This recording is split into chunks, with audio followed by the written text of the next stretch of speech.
آپ کسی گانے کو اس لیے پسند کرتے ہیں کہ وہ کہیں نہ کہیں آپ کے جذبات کی عکاسی کر رہا ہوتا ہے۔ زیادہ سوچنا ہمارے ناخوش رہنے کی سب سے بڑی وجہ ہے۔ اچھے اور خوبصورت کھلے کپڑے پہننے سے آپ کی خود اعتمادی بڑھ جاتی ہے۔ 90% لوگ جو باتیں میسیجز پر کرتے ہیں وہ آپ کے سامنے نہیں کر پاتے۔ 15 منٹ ہنسنا جسم کے لیے اتنا فائدہ مند ہے جتنا 2 گھنٹے سونا۔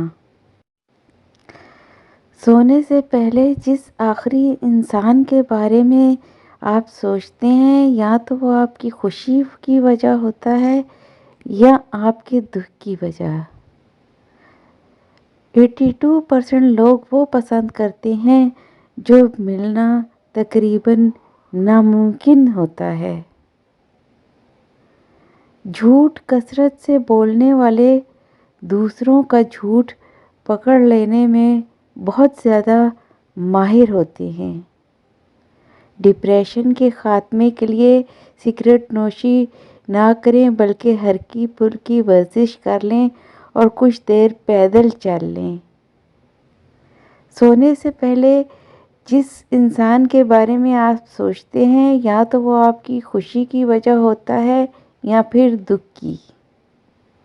اگر آپ خوشی سے روئیں تو آپ کا پہلا آنسو دائیں آنکھ سے نکلے گا اور غم میں روئیں تو بائیں آنکھ سے نکلے گا۔ اگر کوئی شخص بہت زیادہ نیند لیتا ہے تو اس کا مطلب ہے وہ شخص بہت زیادہ اداس ہے۔ اگر کوئی شخص چھوٹی چھوٹی باتوں پر غصہ کرے تو یقیناً اس شخص کو محبت ہی کی ضرورت ہے۔ اگر کوئی شخص بہت زیادہ ہنستا ہے حتیٰ کہ غیر ضروری باتوں پر بھی ہنستا ہے تو وہ شخص اندرونی طور پر اکیلا ہے۔ اگر کوئی شخص عجیب طریقے سے زیادہ کھائے تو اس کا مطلب ہے وہ شخص یقیناً ٹینشن میں ہے۔ اگر کوئی شخص چھوٹی چھوٹی چیزوں پر روئے تو وہ شخص معصوم اور نرم دل کا مالک ہوتا ہے۔ اگر کوئی شخص کم بولتا ہے مگر جب بولتا ہے تو تیزی سے بولے تو اس نے اپنے اندر بہت سے راز رکھے ہوتے ہیں۔ اگر کوئی شخص روتا نہیں ہے تو اس کا مطلب ہے کہ وہ اندرونی طور پر بہت ہی زیادہ کمزور ہے۔ Please subscribe my channel and press the bell icon.